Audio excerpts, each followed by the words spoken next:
Hello, friends. This is Dave Hurwitz, executive editor at ClassicsToday.com. Now, recently, well, I mean, if you're watching this in sequence, but if this is the year 2857, it's not so recent, but you don't have to worry about it. My dear friend, Søren Meyer Eller, and I talked about this thing, Deutsche Grammophon's avant-garde box. And one of the composers featured in this avant-garde box was the fabulous Polish master, Krzysztof Penderecki, a wonderful guy and a terrific composer, one of the few who got beyond the avant-garde. But, you know, because his later style essentially repudiated what he termed the sclerotic avant-garde, such a great term, it really was. We were giving him a Lifetime Achievement Award at the Cannes Classical Awards in France, and he was really very happy to be there and terrific to get to know. But beyond that, he was really good as an avant-garde composer. His avant-garde music is fantastic, and it's really stood up well. But some of it, I mean, some of the best of it, or specifically one work of the best of it, is not available. And it is this, the opera The Devils of Loudon. Oh my goodness, Die Teufel von Loudon. An amazing piece of music. Scary as hell. I want to tell you the plot. This is the only recording of it. It's on Philips. I mean, there's like a DVD. It exists, but I mean, as a studio performance, this is it. It has an amazing cast featuring the young Tatiana Troyanos in one of her most amazing roles as the sexually repressed, psychotic Sister Jeanne. Jeanne, if you want to do it that way. And then, you know, a lot of Hans Soten is in here and you know, a bunch of people you'd never heard of. It's the Hamburg State Opera under Marek Janowski. And it was on Philips. So now it should be on Decca. But it never even made it to Decca. You know, people really should be celebrating Penderecki's achievement and doing Penderecki boxes all over the place. I would not complain about them. But let's go through the plot just so you get a sense of how much fun you can have with an avant-garde composer who really knows how to go for the jugular and picks good stories too. Okay, here we go. Jeanne, a hunchbacked prioress of the Ursuline order, yeah, right there, you know you're in for it, right? Is tormented in equal measure by her passion for grandeur, the handsome worldly priest of St. Peter's, and by her nightly visions. She foresees the suffering of a man unable to disprove unjust charges brought against him. Driven to the brink of insanity by her suppressed desires, Jeanne also has to endure Granger's rebuffs. Overburdened by his duties, he does not wish to accept her invitation, extended out of self-interest, to become spiritual advisor to her convent. Her excited imagination conjures up pictures which in fact come close to the lifestyle of the clergyman. She sees the object of her desires in the arms of the young, beautiful widow, Ninon. After church, the apothecary Adam and the surgeon Manori are delighted with Granger's sermon. They are deflected from their suspicions about the widow Ninon and acquire, for scientific purposes, the head of a hanged man dangling at the roadside. I mean, this is just the side story, you know? Their evil-minded prattle then passes on to Granger, who has laconically eluded a conversation with them. Granger enters his church, and Jean, who has come to pray, rushes out screaming. Adam and Manori decide to bring charges of godless debaucheries against the priest. In St. Peter's, the girl Philippe admits to impure desires and confesses her love for Granger. Behind the drawn curtains of the confessional, Granger promises to help her.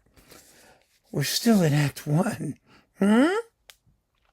A special commissioner of the king, Baron de Laubardemont, delivers the order that the walls of Loudon be razed to the ground.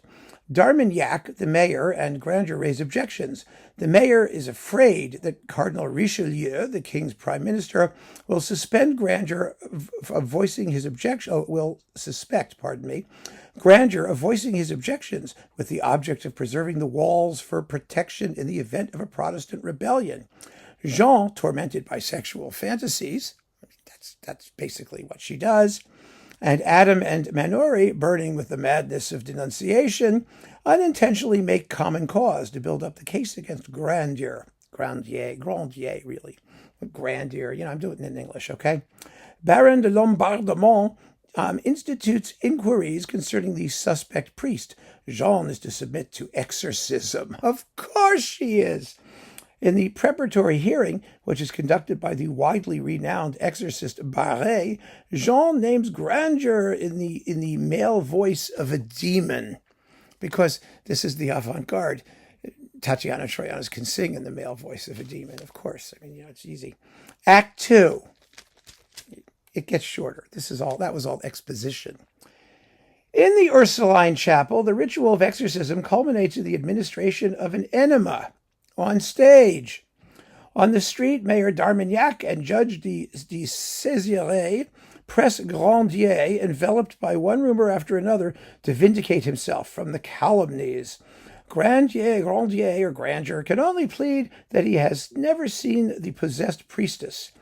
Judge de Cérissé meets with skepticism Jean's allegations that Grandier had forced her and her nuns to take part in an obscene black mass. He orders the immediate suspension of the exorcism. The priest refuses to help the pregnant and despairing Philippe. I don't know where that came from. He sends her away with the cold advice that her father should find a good husband for her. He learns from the mayor and the judge that Richelieu has got approval for the raising of the city walls, and that he himself, as a result of his opposition, is now in danger. Under threat of eternal damnation, Jeanne and her nuns are forced to confess that the powers of hell were transmitted into them with the aid of Grandier. Baron Lombardement procures the recommencement of the exorcisms, which are public this time, because you get a chorus, a microtonal poly-something chorus. They're public this time, and attended by Prince Henri de Condé as representative of the court. The prince exposes the ritual conducted with noisy extravagance by the exorcist Barret as worthless magic. He warns the terrified Jeanne against eternal damnation. Grandier is arrested on entering his church. That's Act 2. Finally, Act 3. You ready? The people flow into the town from every direction to witness Grandier's execution. He's already getting executed. Jeanne is alone with her tormenting doubts. Grandier, overcome by fear of his tortures that await him, confesses to the aged Father Ambrose. In a public place, the priest and the thronging crowd learn the verdict. Grandier has unanimously been found guilty of being in league with the devil, of fornication, debauchery, and blasphemy. He firmly protests his innocence. Jeanne is prevented by her nuns from committing suicide. The most atrocious tortures and humiliations cannot extract an admission of guilt from the condemned man. For the torturer, this is merely the sign of a pact with Lucifer. Grandier refuses to ask forgiveness of Jeanne and her nuns, to whom he had done nothing. Rather, he prays to God that Jeanne be forgiven. At the ultimate moment of prayer of intercession for his enemies is heard from the flames of the pyre. At the ultimate moment, a prayer of intercession for his enemies is heard from the flames of the pyre. In other words, he's going up and praying for his enemies. The retreating crowd leaves Jeanne alone in prayer. Juicy, huh? Why can't we hear this? You guys, hear it like in a nice remastered or reissued version. Why? I don't get it.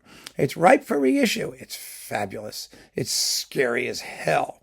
It's very, very, very creepy. It's full of demonic possession and fiendish sexual obsession. And what could be more fun than that, I ask you? So, yes, let us please reissue The Devils of Loudon. Please. Keep on listening, friends. Thanks for joining me. Take care.